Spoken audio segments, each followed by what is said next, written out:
Hey guys, Philly X with Confident Gamers here. We just stopped by this booth and I want to ask you guys to introduce yourself before I butcher anybody's names and then we'll get right into it. Perfect. All right. My name is Lucia and Geoff and I'm the managing director of Total Mayhem Games. I've been here since the first game we were here till now, and it's been a nice way. Awesome.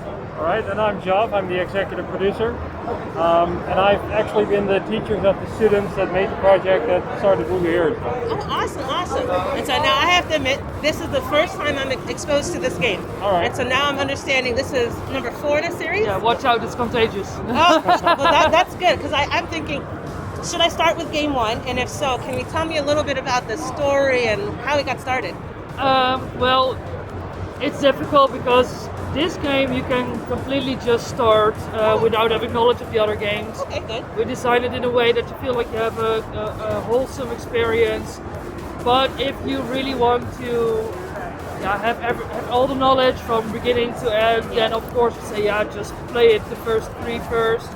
The first one is for free on Steam, so it's like it's easy to just grab it. It's like 1.5 to 2 hours of play, so it's just easy for like an evening having some fun.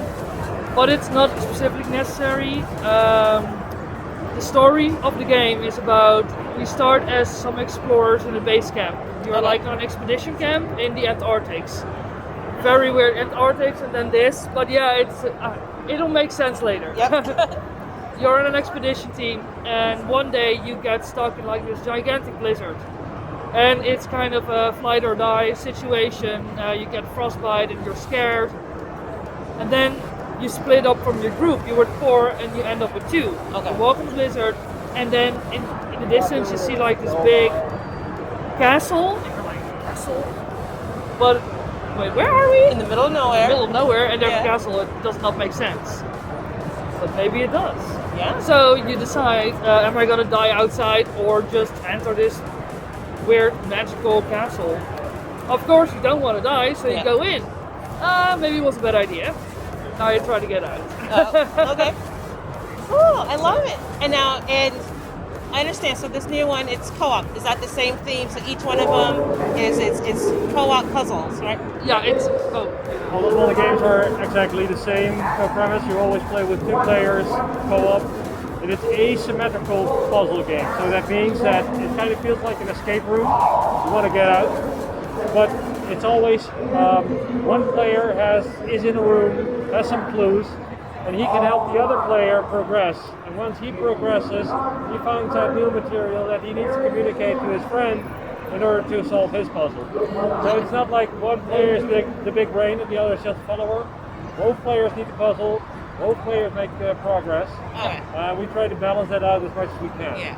And there's no like if you don't have somebody to play with, is there like a bot that can sit in or? That's not the case, but we do have the matchmaking system. So there's always a random button and you say, okay, let's play with the random player. Yeah. And the funny thing is that we get quite a lot of fan mail with people that have gotten friends through the random system, the matchmaking system, even people that hooked up, like in a relationship, just through that system. So that's awesome. Awesome. And is there communication? Is there like, can you chat with them? Yeah. So really important what you see is that there's a walkie-talkie. Okay. And that's the way that you use it. And that's also the fun mechanic, because with the walkie-talkie, once you press that button and you start talking, you cannot hear the other person. Oh, it's really one-way communication. Yeah. Nice. So you really need to balance out how the way you communicate with each other. That is so good. I love it. And now, what was the inspiration behind? Like, how did this get started?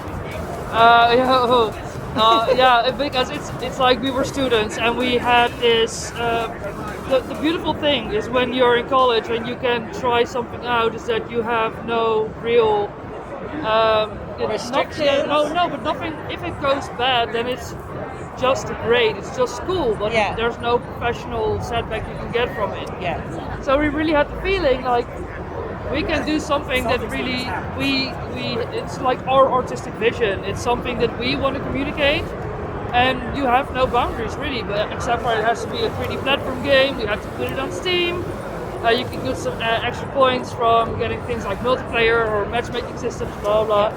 And we really said we were in an age that battle royale games became quite a thing, and we noticed that people get so much more distant, and that was even pre-corona, you know. Yeah, And yeah. we really wanted to do something that was the exact opposite, and just something that brought people together.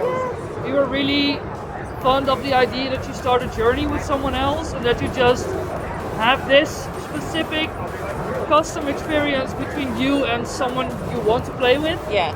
We always recommend, of course, to play with someone you know. Could be a friend, could be family, could be a partner, whatever. Yeah. It's just, you see that every player has such a different way of communicating in game, because you, as if you know someone, you have like their own language.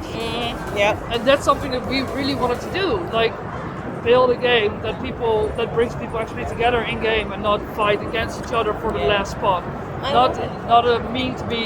not to be mean to Battle Royale, because I personally It's I personally love Battle Royale games, but we just really looked for something that felt like bringing people closer to each other, instead of the whole social thing happening with people being more distant and more on themselves. I can really relate to that. Personally, like, in my family, we're all gamers. We have 3 kids, they're gamers as well. Oh, good. And they all tease me because I don't like competitive games like Apex. Like, I prefer something where I love we're working co-op. together to Yeah. accomplish something, not against each other or against even against people I don't know. It just feels weird. I would also love co-op board games, for example, Yes. because you can work together against the board game. Yes. You know, Yes. It feels like you're doing something together, and you have accomplished something together when you're finished. I love it. That is Yeah. so good. And now back to the game in terms of, let's say I start a game and maybe I start with somebody random. Yeah. And we only make it halfway through. I have to go, I don't know, cook dinner or something. Yeah. If I jump back on, can I pick up where I am with somebody else? Yeah, that's possible. What we do is we have a save system where we save journeys, as we call it. Yep. And you always have a journey with a specific person. So if we would start out, we have a specific journey for us, and I would start with her. Yeah. I have a different journey. But I can say, you know, okay, I want to start my journey with you on that level, and then you come forward from that. Okay. But it will say for different journeys. So if you have multiple players where you play with, and you don't want to spoil anyone, Yeah. you can say, okay, we're on level 3, for example, we're on level 7, another one level 2, and that's something that will sustain. Okay. And it's for us really important that you have this journey from beginning to end with one person, because yeah. it is the experience of you two together doing this. And if somebody else hops in halfway, then It's like you working with somebody miss new. like half of the house you're building. Yes, You know? yes, yeah. And that's why, like, I guess that's why probably they're shorter too. So hour and a half, that's probably a good time. Where it's like if it was 8 hours, then yeah, it's been possible that you could start and not finish. So having it be a That's why shorter we always say, experience. like, if the games get longer with every new game, Yeah, you can plan like a few evenings. Say like we do one evening we do 3 or 4 hours, the next evening we do 3 or 4 hours, Yes. or just weeks apart. But we think it's really nice to do it with the person you started it with. yes. But because it gives you the same feeling together instead of switching it up with someone else. Yeah. But you of course can do anything you want. I Yeah. mean, it's just how we designed it. It's yeah, exactly. There's the best experience version. Yeah, that's and how then- we designed the experience. Oh, okay, cool. And now, of course, you mentioned Steam. Is there any other consoles in the future? Yeah, we also have an Xbox and a PlayStation release coming out. Okay. They won't be out on the 10th of May, which the PC version will be out. It will be out a little bit later. We're still polishing that, we're still making that really nice on the platform, but it will be out soon. All right, perfect. Now, for people who are interested in the game, what's the best way for them to find out more information? Do you have like a website you want them to go to, social media to follow? Yeah, we have a website set up. It's playrubyhere.com. You'll find the complete story, the background, all the other Perfect. games. If you're really interested in the game, go to playrubyhere.com. You'll find everything you need there. All right, awesome. Thank you guys so much. I really appreciate it. Thank you for taking the time to talk with Of us course. and share. We're going to get some video of these people playing the game so we can really show what it's like. Great. Thank you so much. Thank you. I appreciate it.